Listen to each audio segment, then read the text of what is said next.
Welcome to today's episode of Let's Talk Media with Vedant Akhauri.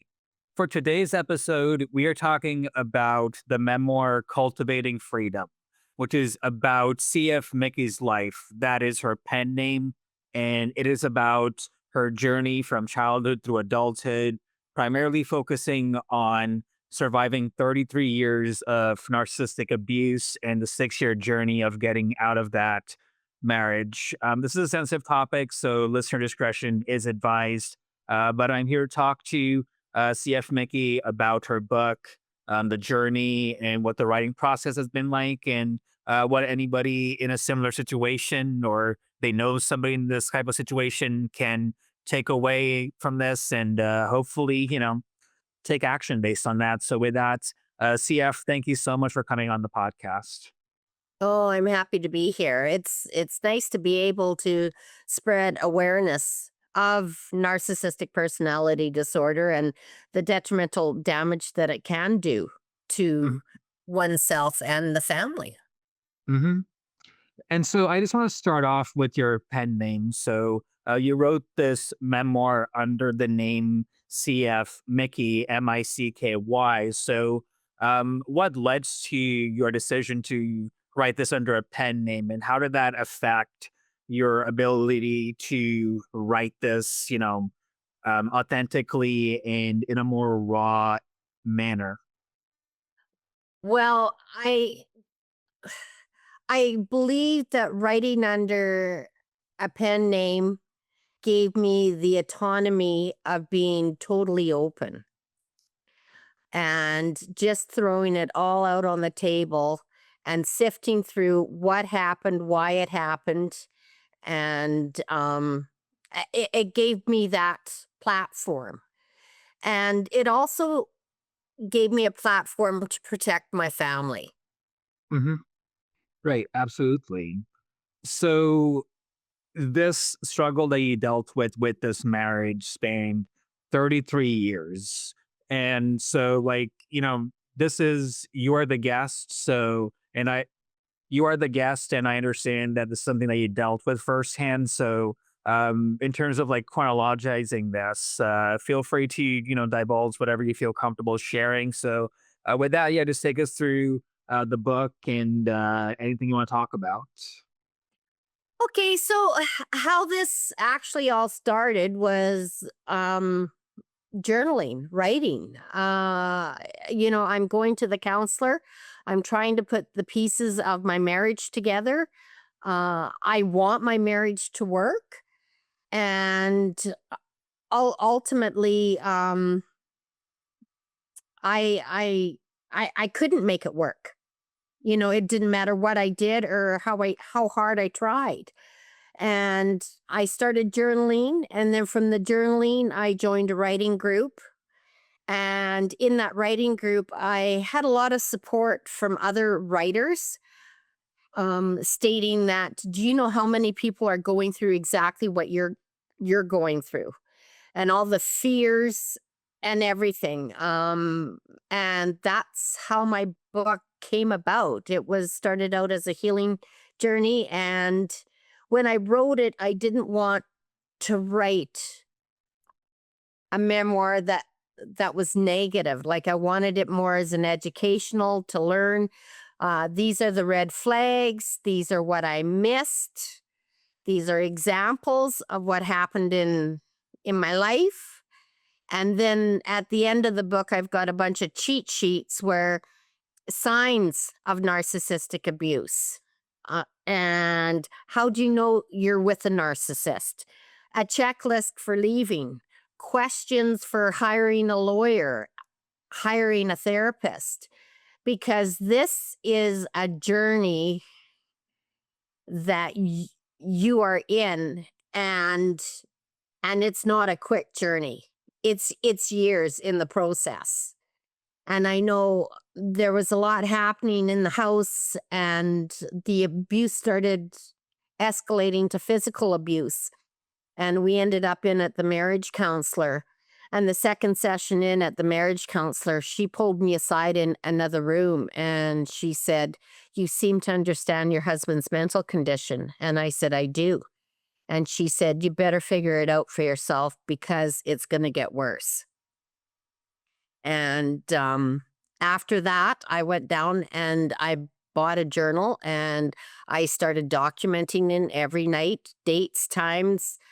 Here in Canada, we have what's called the Royal Canadian Mounted Police. So every time they were called, their name, the officer's name, I started documenting everything. And I did that for just about a year. And then another major physical altercation came. And then I knew I had to make a move. I had to go and find a lawyer and go through all that process and start making a move. But even in January, I had them fill out the papers for leaving. And the lawyer advised me that I've got 6 months to file the papers. If not, then they have to be filled out again. And I said, "That's fine." I said, "But just don't file them yet." Like, I waited until the last minute before I had to actually pull the plug and 33 years pack what I could in the back seat of my truck and drive away from a farm business and my marriage. Mhm. And one thing that your book and you have talked about is the concept of cognitive entrapment, where abusers they keep your head spinning so you don't realize what is happening. So, like, I was wondering if I could hear more about that concept from you, and maybe if again, if you're comfortable when you started to realize that was what was going on. Well, I have to say, on the first ever date that we went out, I noticed he walked in front of me.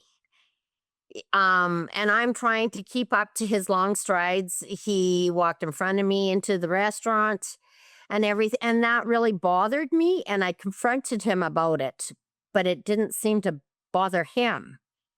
And I later learned that that was a sign of dominance, that he's first and I'm second. And I didn't realize that at the time. There's a lot that I didn't realize.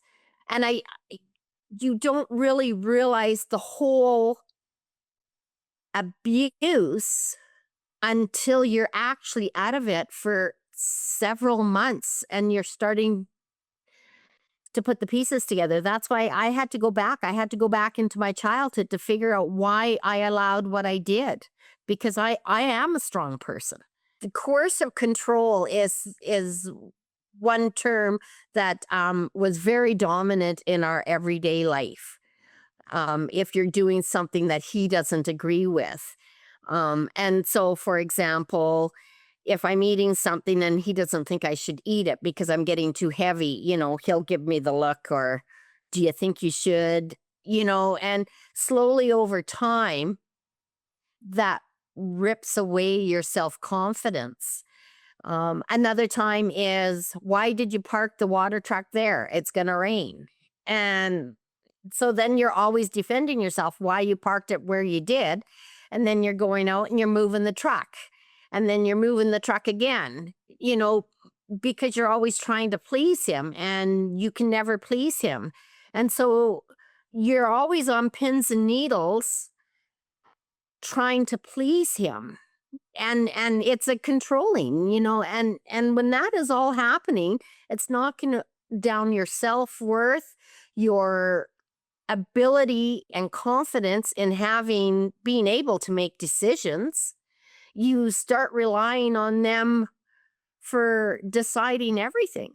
Like, even towards the end of paranoia was a big major red flag right from the beginning in our marriage. And towards the end of the marriage, his sister phoned me and asked if we would go on a holiday with him and or with her and her partner. And I said, "You can't ask me this." I said, "He's going to think I'm conniving." I said, "If you want to go on a holiday with us," I said, "you have to phone him, and whatever he decides, that's what we will do." But that's how it progressed in our whole life. It's in the triangulation, pinning me against the kids or the kids against me, or it's all for control. Like it's slowly over time they groom you so that they can control you. And they're first attracted to you because they tend to pick strong people. So we always talked that we were totally opposite. He was quiet, I was a talker, and we would, we worked together because we were totally opposite.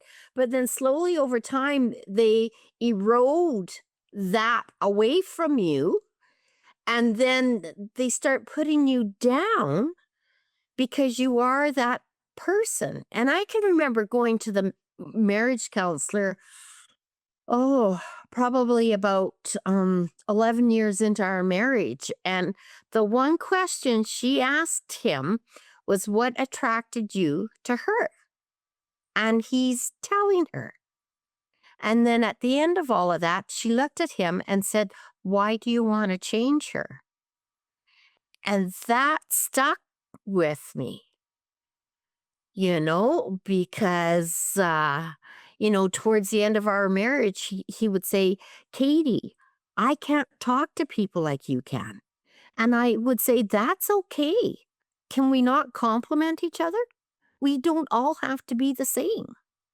But he felt very inferior to that. He did not like that.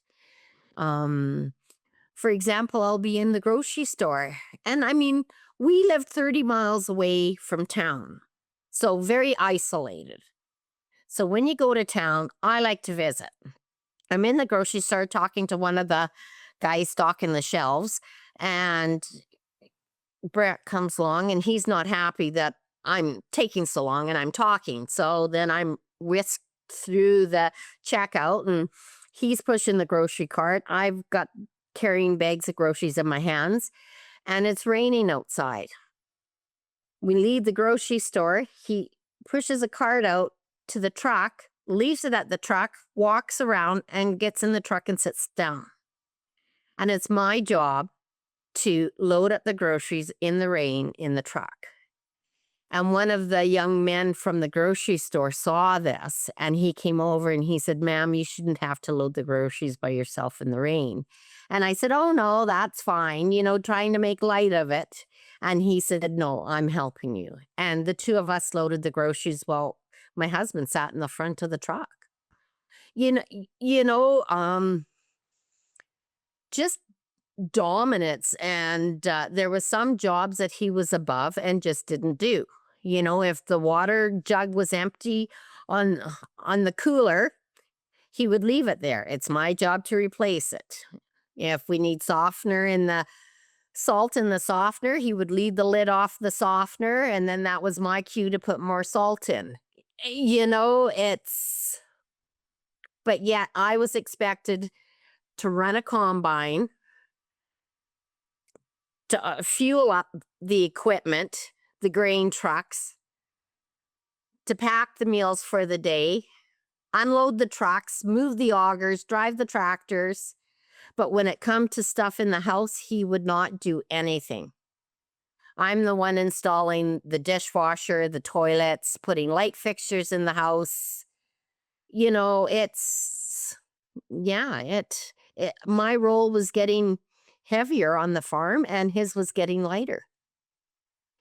I even had a gentleman stop me in the parking lot there in town and asked if I was doing fine. And I said, yeah, I am. I'm doing really well. He said, I can remember going to the farm to see Brent. And he said, you were outside working and he was in the house. And I said, yes. That was normal. So, yeah, it's been quite a journey. I've learned a lot. I've learned a lot of terminology. When I got married, you sure don't expect to come out with a psychology degree in narcissistic personality, but I mean, I got firsthand experience, and I didn't know until our 28th year of marriage what he actually had. I knew there was something. You're always Googling, trying to put the pieces together. And then, with the help of medical staff, he was complaining that he was depressed. And I said, I know you are. I said, but I can't do anything about it. You're the only one. And so he said, well, book me a doctor's appointment. So I did. So then we're sitting in the lobby and they called his name and he got up and he looks at me and he said, aren't you coming? And I said, only if you want me to. And he said, I do. So we go in there and he says, well, what do I say? And I said, well, we're here. I said, be honest with everything. And so the doctor came in and had him fill out this questionnaire on the computer. And so as he's filling it out, he's looking at me and he says, Katie, this isn't looking good. And I said, I don't care. I said, be honest so we can fix this. And so the doctor came in and read it and then looked at me and said, have you ever feared for your life? I lied. I didn't want my husband knowing how I felt and how I worried when he's sitting there. So we put him on medication. And then 6 weeks later, he had to go back for reassessment. And when he went back, the first thing he said was, I couldn't let you leave last time without medicating you. And he doubled his medication. And I thought to myself, oh, geez, we're finally getting help. But the doctor had warned him, like, if you start feeling better, don't go off.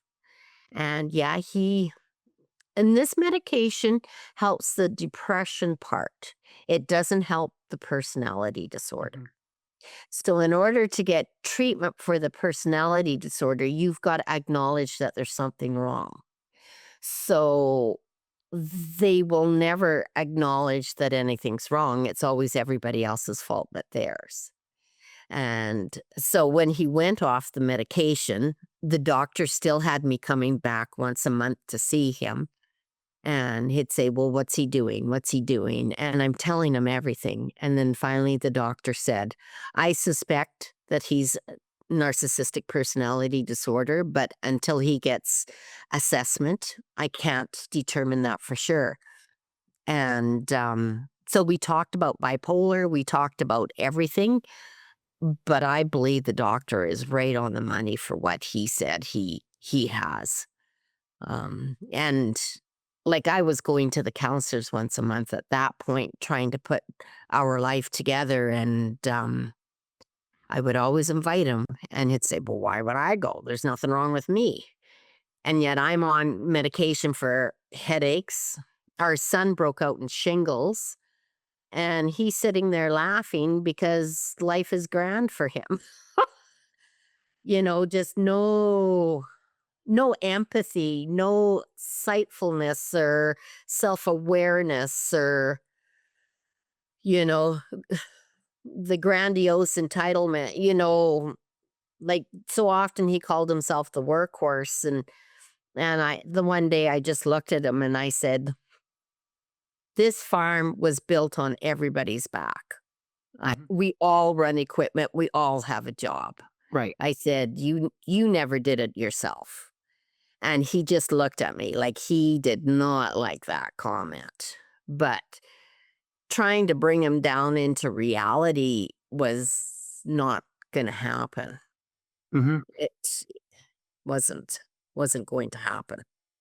Right. And I mean, like, just hearing your descriptions of this person, like I've dealt with, narcissists in my life. Like, I don't want to get too much into that, but a lot of the stories and symptoms they describe exactly or mostly the narcissist that I've had to deal with and have suffered because of. So when you made the decision to let go after 33 years, like, what gave you that push and that move to, I mean, I know it was a 6-year battle with, divorce and all of that. So, but what was that starting journey like to get out of there? Well, I had a lot of mixed feelings. The it was he threatened to shoot our son and put him 10 feet under. Where he belonged were his words.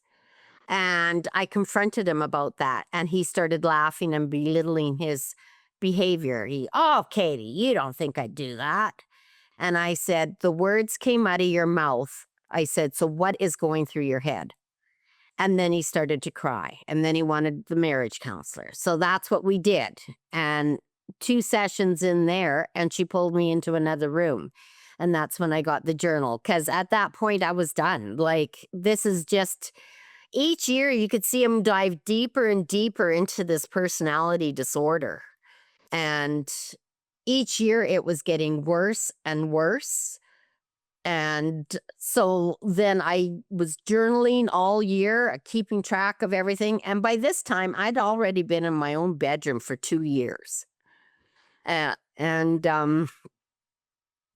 so then we got home from Hawaii. One of our children got married over there. And we had an incident here at the house.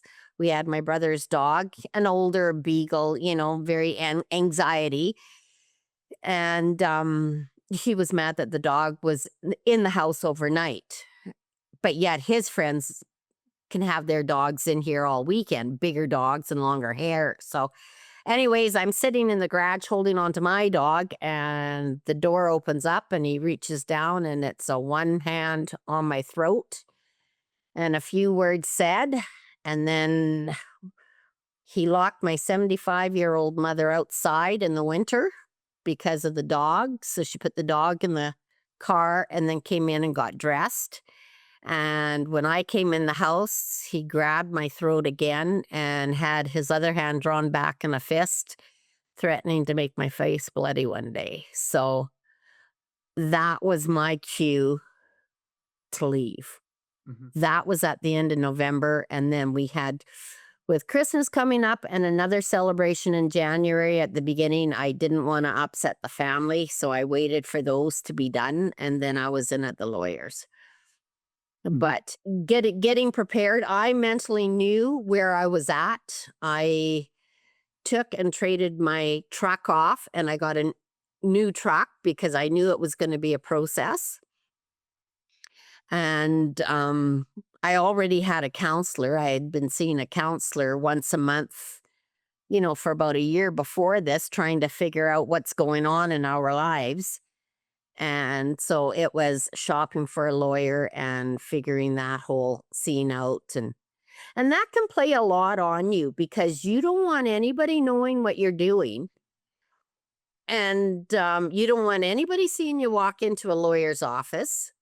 So I was making appointments in the city a few hours away, and just shopping around for lawyers that I felt would be a good fit for me. So that whole planning, that was a lot. And then the one lawyer was from a fairly good firm, but I just felt that she wasn't up on my case. So I did confide in one person, and they sent me off to another firm, and they said, go and see this firm and see if this is going to be a fit for you. And yeah, it was. I felt totally at home there. They knew the farming industry. They knew everything. So I ended up switching my file, and they filed the papers before the courts. And when I had gone in there to see them right before they filed, they said that they received a call from one of my friends and advised me to make sure that I was out of the house because they felt he was unstable and they didn't trust him. And I said, yeah, I know. I said, I'll be out. So what I did was, at that point, I had all my stuff, what I could fit in the back seat of my truck. I had it in my bedroom with my bedroom door closed. And when he came in at dinner time, he sat in the living room and he's eating his dinner.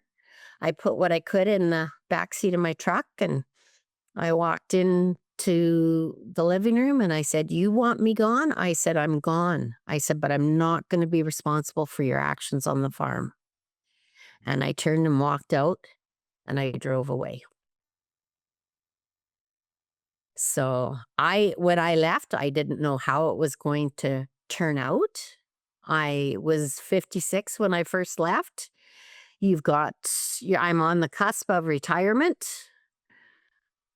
I, and I knew this man that I was going to divorce wanted to see me shredded. Like he would say, "Why would you hire a lawyer unless you want more than you deserve?" Or, "I want you to leave, just leave. Think of it as an adventure." And that probably was the hardest pill that I ever swallowed because I thought, once we built the farm to where you wanted, you want me to walk away. Like, you used me. And that's one thing that was really hard for me to accept, that his love wasn't unconditional. It was a conditional love. Like, it was contract. He married me and I'm his wife, and that therefore I'm required to do all this. It was never an unconditional love on his side. Right. He saw you as labor. Yeah. And that, in this day and age and in Canada, like I just thought to myself, like, that's terrible. Yeah. It's terrible. And even now, you listen to different psychologists, and they say to release them, to break free, so you can move on. Dr. Ramani talks about, like, you don't have to forgive, and in my mind, I don't think I can ever forgive him for how he treated me, but I have learned to let go so I can move on. Hmm. So I have learned how to do that. But as for him as a person, I don't want to see him. I don't want to have anything more to do with him. Like, he's toxic, and my time is too valuable to allow that in my life. Hmm. So I do want to talk about the economic and practical challenges that you face. Like, you had this shared family farm, and then you also had to, get a lawyer, under the hood, so to speak. Um, and so, like, what advice, like, I mean, not that this is a legal podcast, but just based on your hindsight, like, what advice would you give to somebody who, has to, leave a situation like that, but is tied to this intersection of abuse and economic identity and the practical challenges with it? Okay, I was lucky because I did all the farm books. I did all the farm books and I paid all the farm bills. So my name was on everything. Um, the one thing that we had joint was a visa, and when we applied, it was in both of our names. And I wish I never would have done that. Um, because we both had to sign off. And even if I didn't put any charges on there and all the charges were his, I would still be responsible for half of his charges. I do have a MasterCard that I added him. It's in my name, but I added him on. And so when he was abusing the MasterCard, I could cut him off and he had no access. And that made a lot of sense. You need to have your own income, your own identity, your own bank accounts, your paperwork, make sure all that is ready to go. And when I started interviewing lawyers to figure out, well, actually, when I started journaling, that is when every week I would tuck a little more cash away so that I had cash to put down to hire a lawyer before the papers were filed. Mhm. I needed that. Right. And again, in my from what I've heard and experienced myself, it's like you tie it like you don't have enough independence outside the person, and sometimes they use that. So independence, I absolutely agree. That's important. Yeah. Yeah, it's a control mechanism on them. So you want to have your own identity, and you want to be able to have the freedom to walk out and have a bank account where you can put money in there and you can use it, and you've got a job. Hmm. You need that for starting over. Absolutely. And so now, again, this completely up to you how much you want to talk about this, but you did spend 6 long years in court, and that can be understandably very mentally and physically exhausting. So, what kept you going through it, and how did that, in some way, help you, push through the end of this, relatively speaking, for that chapter? Okay, so first of all, honestly, I'm still not divorced. We're still in legal proceedings. It's mostly through the lawyers right now. The first time ever it was in court. It's the two lawyers and the judge, and anybody can go and listen. And I went into the courtroom. I sat at the back of the courtroom, and my lawyer looked back at me and then at the judge. So the judge knew I was in court. And so, as the hearing's going on, towards the end of it, the judge looked directly at me and then looked at my lawyer and said, I highly recommend that your client get camera surveillance. So he was approving camera surveillance on our farm, if you can believe that. Wow. Um, yeah. So I still was in charge of doing all the books, and Brent was in charge of farming the land. And so after we left the courtroom, my lawyer took me into a sealed room and he looked at me and he said, I've never had a judge advise camera surveillance. So that was, I took that as a win.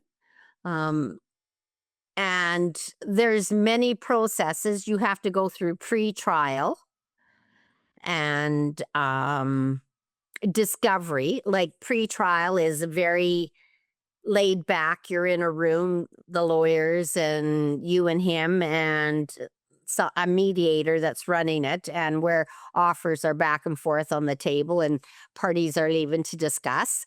Very informal, and you can say anything.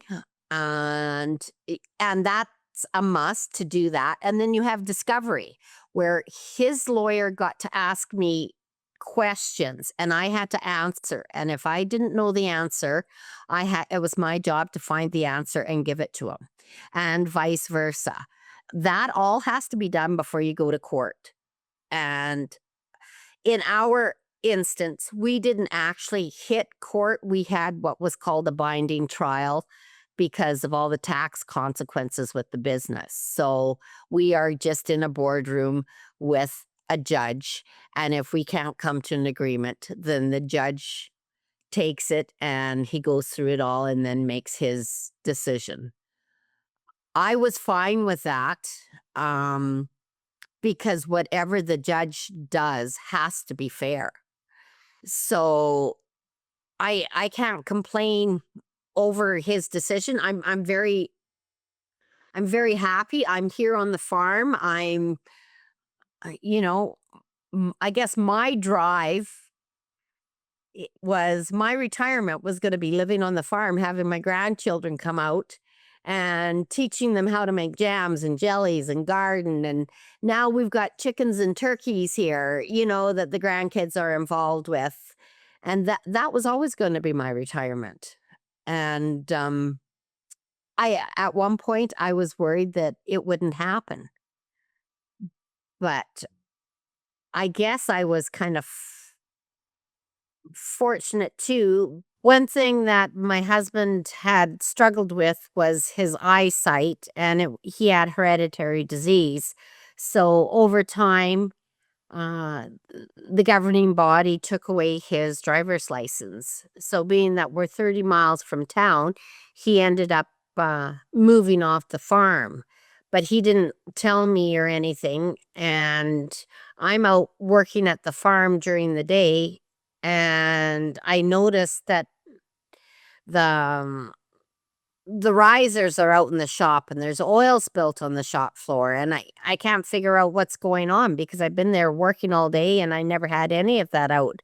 So I took the ladder and I went up to the house and I started looking in the windows, and here he had moved and was taking the light fixtures out in the kitchen and stuff. So I had contacted my lawyer and he said, don't worry about it. Unless you got a $10,000 couch, then don't worry about it. So for me, the counselor told me and advised me not to take anything and to start over fresh.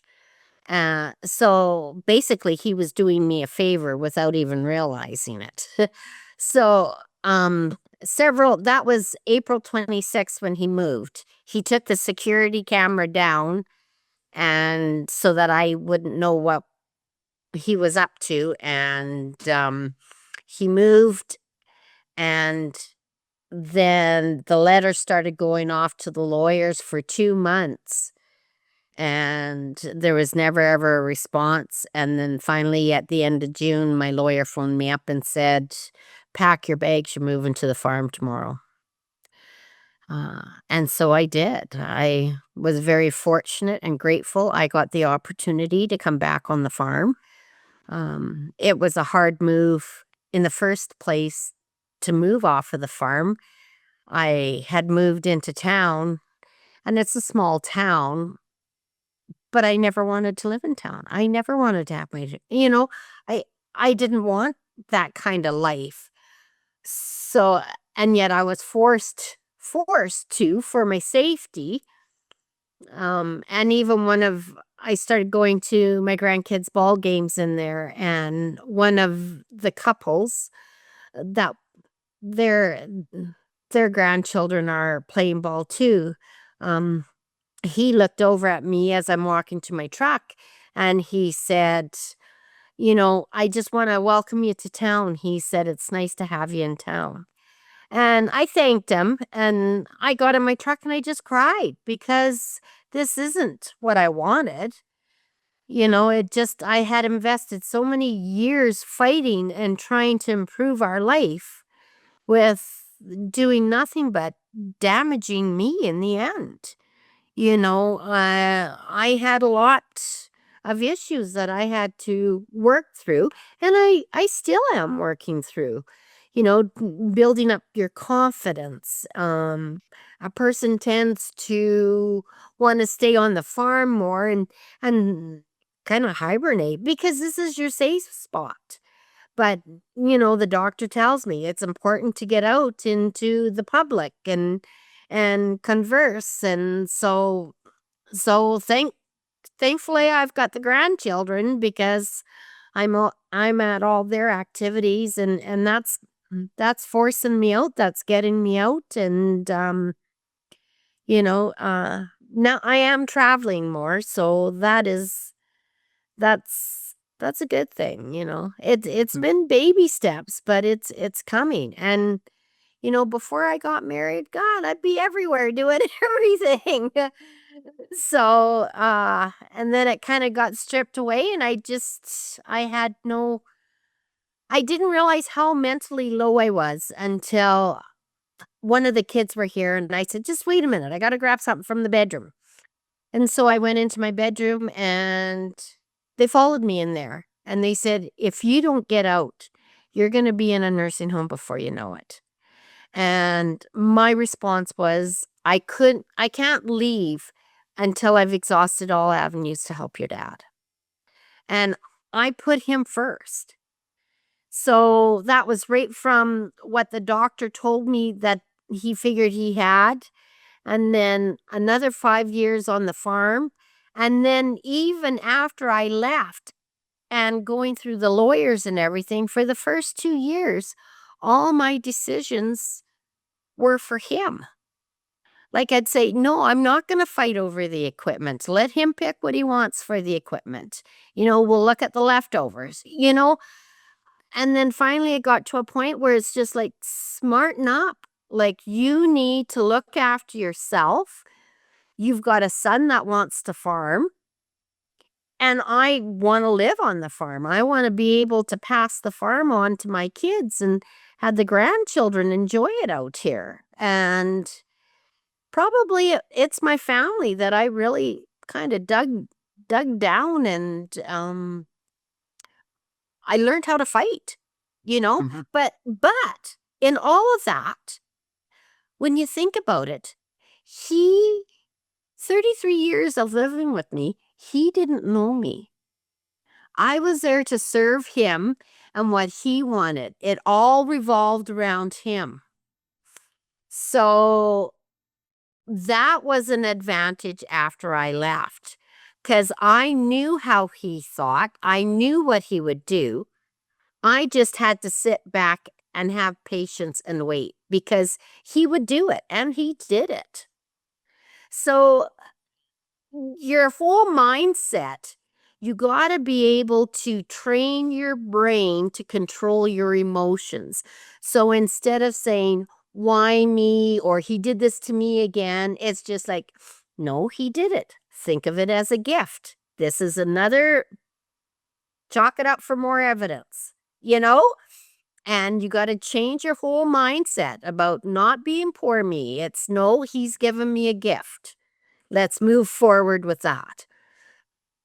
And that kind of is how I got where I am, you know? Mhm.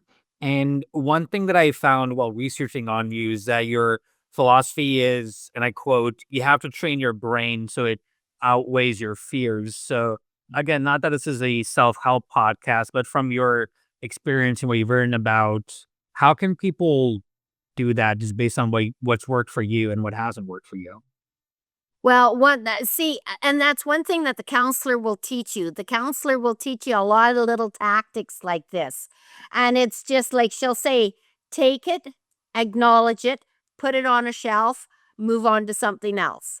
Don't ever delve on it and not get it out of your mind. Just take it, acknowledge it, shelf it, move on.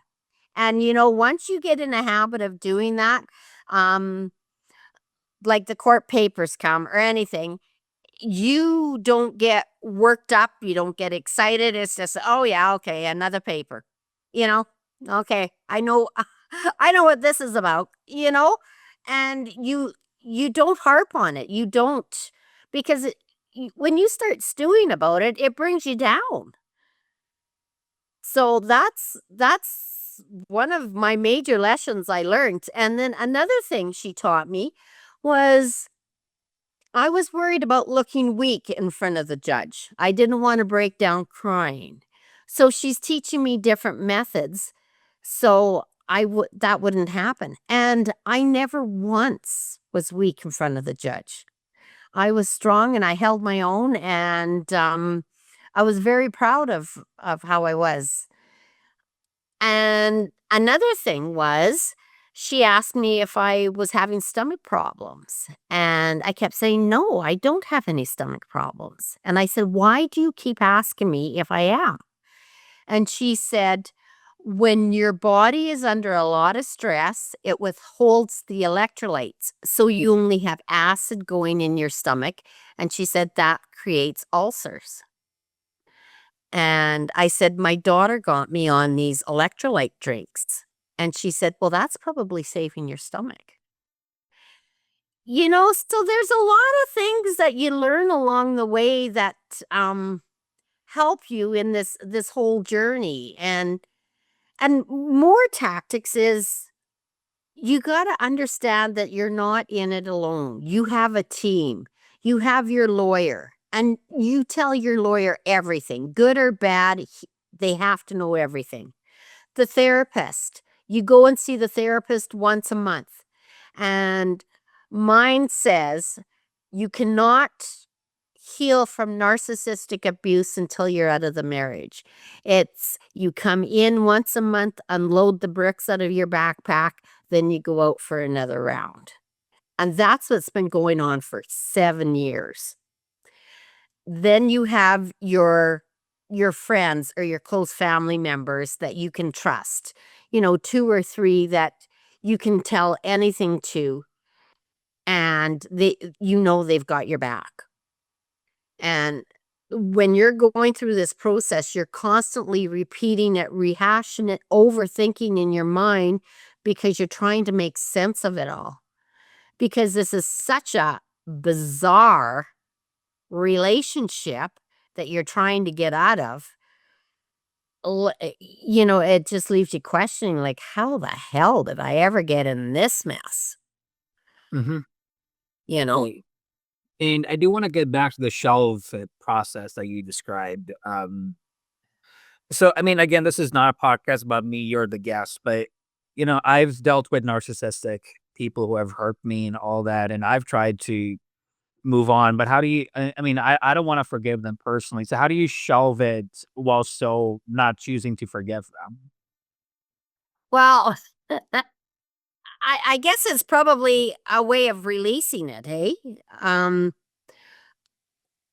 I really I don't know, like, I just put it on a shelf and I just kinda move on, like, I s one thing when you're dealing with these narcissists and you've been in that abusive cycle, you Mhm. overthink everything, and you have to get out of that overthinking, and you gotta distract yourself. You cannot be on one item, you know? And maybe where this kind of gray rocking, like I was gray rocking a lot towards the end of the relationship, What is and that? maybe that helped me. Um, Gray rocking is acting like a rock. So when they come up, they accuse you. You're always in defensive mode, always defending yourself, explaining yourself. So gray rocking is they come up and they would air, and I would just stand there, and I no emotion, no comment. I stood there, listened, took it or whatever, and I never responded. I just turned and walked away. So now they're not getting their narcissistic supply from you. Mm. Right. Like what once in one of the books I read, they said it's like packing your emotions in a suitcase and leaving it at the front door. So you don't show them anything. So they're not getting their narcissistic supply from you. And when they can't get engage you and can't get their supply, they're going to go elsewhere for that supply. Hmm. And that leaves you alone. Right. Cut off the supply. I like that. Yeah. So I do want to talk about the writing process. So I can imagine that this was a very therapeutic experience writing it, but what was it like, putting your experiences, from what happened down to like paper? What was that like and how did it help make it therapeutic for you? Well, I originally started writing from when I first left, and I kept coming back to the question of how did I allow this to happen? And that's when I went back into my childhood and I started writing from my childhood to understand where my boundaries were stripped down and how they were stripped down. And so as I'm writing, I'm very conscious about the chronological timeline. It helps to put all the dots together and connect all the dots, because that is one of my biggest fears, is to be able to acknowledge and see so I don't end up in another relationship like this. Hmm. I have to say it's been 7 years and I still have trouble allowing anybody to hug me. Like I don't I feel safe at home and everything, but I honestly there's still something there that I don't feel safe with another man around. Hmm. And that's something I've got to work on. I can't quite I'm not there yet. I don't know why, but yeah, it's, and that's one thing you'll notice with a narcissist. They'll move on. And yet everybody that's been in their path is in getting therapy, but yet they're moving on to the next supply. But when you're writing and you start from childhood, you put the dots together, you connect the dots, you see, you start writing out all the incidences that happened. Then you're looking at the red flags and the examples. And then I have to say, probably one of the biggest realization for me was the coercive control. Like, when I look back on it, that was right from day one. And I had no knowledge. I had no knowledge on that. Baiting was another one, that towards the end of the relationship, I just blatantly would look at him and say, no, I'm not doing that, you know? But yeah, when you're writing it out and putting it down on paper and you're owning it, there is power in it, because now I know that'll never ever happen to me again. Hmm. Yeah. And when I wrote this book, I wanted it to be an education. I wanted to break the cycle. I wanted my kids to be able to read it and, see, because there's a lot to this personality disorder, and it's like layers on the onion. You're peeling them back, trying to figure out what is relevant to you and what isn't. And I have to say, towards the end of the relationship, I couldn't even talk to him about my family or anything. I would start telling him about a hardship that they were going through, and he'd be smiling. He was getting enjoyment out of somebody else's hardship. And I can remember thinking to myself, who are you? Like, you aren't who I married, you know? Hmm. But in all of that being said, it was one way at home and another way in public. So if you know the difference, you know what you're doing. And I can remember cousins used to come and have meals with us, and they stopped coming to the farm. And they said to me, they said something funny happened at the supper table, and the kids all looked to their dad to see if it was okay to laugh. They said that's when I knew something was happening. As much as I tried to protect them, there's some things I couldn't protect them from. Hmm. And that was another question that I had said to the doctor. Did I do a disservice by staying in my marriage? Yeah, did I do a disservice to my children by staying in the marriage? And he said, Katie, don't go down that path. And all I could think of was that was going to be a path of destruction. I need to focus on healing and moving forward. Hmm.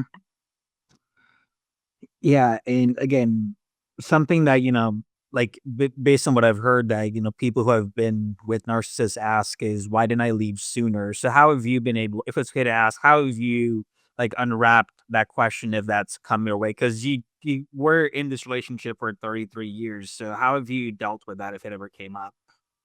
Well, like probably about halfway through the relationship, Brett and I were fighting a lot, and our son came up to me and said, "Do you want me to tell everybody at school how much you guys fight?" And at that point, I knew it was affecting the kids. And probably a whole year, like, I went to work full time and off the farm, and I would cry driving to work. I would cry coming home and sit up during the night trying to figure this out. How am I going to move forward? And I was scared of him. I was scared of him. I knew what he was capable of. I had to literally stay and try and make the best of it until the kids left. And that's like I didn't have an option, and that's one thing that one of my kids said. They said, "Mom, you always taught us to find a partner that loved you unconditionally." And I said, "I know I did." And they said, "But you didn't do that." And I said, "I know." I said, "I thought I had one. I thought I had a great man." I said, "But it didn't turn out that way." I said, "So my gift to you was doing the best that I could, you know? Mhm. And that's why I stayed. I stayed to try and make it the best I could for my kids." Mhm. Yeah. And so this book that is out now, Cultivating Freedom, like one positive message that it gives at the end is that it's never too late to reclaim your life. And so for those who are in a situation like that and they want to, check out your book or, just want to know about this, like what final message of, resilience and hope would you offer to those who do think that, it is too late and you want to tell them that it's not too late? Well, the way I look at it is if you don't leave, there's no light at the end of the tunnel. If you do leave, there is light at the other end of the tunnel. It's going to take some work. And once you leave, like you've got one life to live, be happy. And if you are in a loveless, abusive relationship, put the effort into leaving, because once you close a door on a toxic relationship, you open the door for beautiful things to happen. But if you're not going to close that door, you're not going to have the opportunities in front of you. Mhm. And that's how I feel, you know. It's scary. I'll tell you, driving out of the driveway 33 years later with what I couldn't fit in the back seat of the truck. I'll tell you, I was scared. I didn't know what was going to happen. But I am grateful for my family. I was set up with my support group, and that whole support group, everybody adds something to the group to get you through this. And I think that's so important to set yourself up properly before you go. I 100% agree with that. And so your book, Cultivating Freedom, has a lot of practical tools and resources like the freedom checklist and all of that. So if anybody, wants to check it out, then like I want to give the floor to you to discuss like any guides or other practical tools or resources in the book that anybody curious to check it out may want to consider. Again, not a self-help podcast, but to use it to consider their situation and if they need to leave. Well, yeah, if you get the book and read it, like the book is laid out with really good examples and red flags. And at the end of the book, it has a checklist, because a lot of times, like honestly, I didn't learn until my 28th year of marriage what my husband had. And if I would have known sooner, I would have dealt with things differently with him. I would have tried making him more accountable instead of just walking away and not knowing how to deal with it. So yeah, the checklist is important to know what you're dealing with. And also, i- what I didn't realize is the damage that it can do to you if you stay in a marriage like this. I was so focused on him, helping him, making our marriage work, that I didn't realize the damage that it was doing to me. Mhm. So one of the people said, "How many times did you leave?" And I said, "Once." I said, "Because I gave him everything. I gave him everything until I had nothing left to give. And at the end of the relationship, how he was treating me, the discard phase and the abusiveness and mental, I had no more respect for the man. I had lost all respect. There was nothing left. Mhm. And yes, when I did leave, he phoned me a couple days later crying, wanting me back, but I said no. It's done. I don't respect you. And if you can't respect your partner, then you've got nothing. Yeah. And I think that's so important to hear about, relationships like that, whether it's, marriage, relationship, any kind of relationship, but in your case, marriage, like it's so important to recognize that and to know when it's time to walk away and stop trying to fix something that is broken. And I feel like sometimes the more you try to fix it, the more it breaks. Yeah, yeah. The more deeper you go in and you're giving more of yourself up to try and please them. But one thing that always stuck to me in marriage class before we were married was Bishop Mahoney said PPF. And he said, if both partners PPF, you'll have a strong marriage. And PPF is put your partner first. And why out of the whole weekend did that stick with me? So in my mind, it stuck with me. So I should have paid more attention because he's a taker and I'm a giver. And it never ever turned out both ways. Mhm. The more he takes, the more I give until there's absolutely nothing left. Right. Exactly. Yeah. So I do think we are at the end of the podcast. So is there anything that, I forgot to mention that you want to mention or elaborate on, or any imparting words of wisdom to anybody in a similar situation like this that's trying to determine where to leave or not? Anything you want to leave on? Well, I think if you're wondering where you're at, I would definitely go and see a counselor, and they'll never tell you what to do, but they'll help you sort through and sift through so that you can figure it out. And honestly, reach out to me. My website, um, my email is on the website. I have no problems helping anybody out.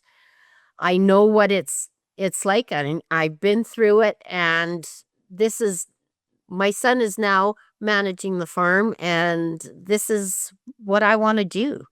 I want to raise narcissism awareness, and there's a lot of people out there struggling, and when you join those communities, awareness communities, you realize a lot of support is there, and I think that's important too. Hmm. I agree. So yes, folks. Sorry. So yes, folks, that is the book "Cultivating Freedom: Finding My Way from Fear to Freedom" by C.F. Micky. It is currently available on Kindle and in paperback. Yeah. Yeah, on Amazon. Yeah, you're right. All right, yeah, no worries. I'll read that. All right, everybody. So that is the book "Cultivating Freedom: Finding My Way from Fear to Freedom," authored by C.F. Micky, forward by Stephanie Ann. It is currently available on Amazon in Kindle format and paperback.